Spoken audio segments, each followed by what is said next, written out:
నువ్వు నడిచేప్పుడు నీ పాదాలు కందకుండా చేశాను నీకు చెప్పు.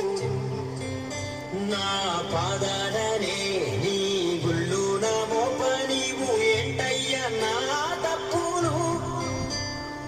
సింగారించా నీకు బంగారు వస్త్రాలెన్నో నేశాయి నా చేతులు. కానీ వినుగా రావాలంటే నాకు జత బట్టల్లేవు ఏంటయ్యా మారాతరు. నీ మాసిన బట్టలే మా ప్రసాదమని నేను శుభ్రం చేస్తేని. కానీ మారిన పడిన వాడి వంటూ దూరంగా ఉండాలంటివి. పంటలు నా చెమటతో చేస్తేని. కానీ ఎందుకో మా మాటి బతుకున ఏ దీపం పెట్టవైతివి.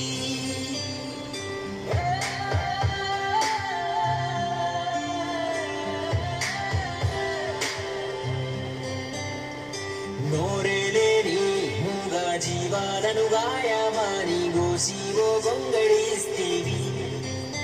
ఇప్పుడు వాటికి మాకు ఏ తేడా లేవన్నట్టు సులకనగా వెనకబడేస్తేవి. తల్లి ప్రాణ వంటి తాటి కళ్ళు గీసే నా గోసలు చూడవైతివి. వందడుగుల చెట్టే ఎక్కే నా కాళ్ళకు నిన్నే మోసే భాగ్యాన్ని ఇవ్వవైతివి. నీ పల్లకి చేసిన చేతులకు పాచిక పుల్లైనా ఇవ్వకపోతీవి.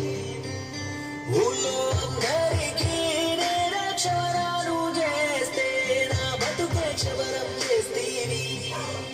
మా పుట్టుక నాటి చేసే సారి బట్టి ఏవో పేర్లు పెడితీవి.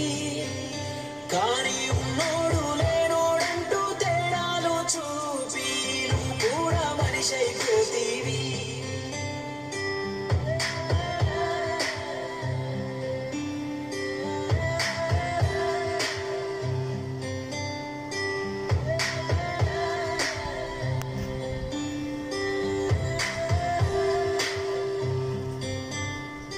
రాయికి రకరకముల రంగులద్ది తమ దగ్గరున్న కళతో శ్రమతో దేవుడిగా నిలిచేవాళ్ళు మామూలు మనుషులు.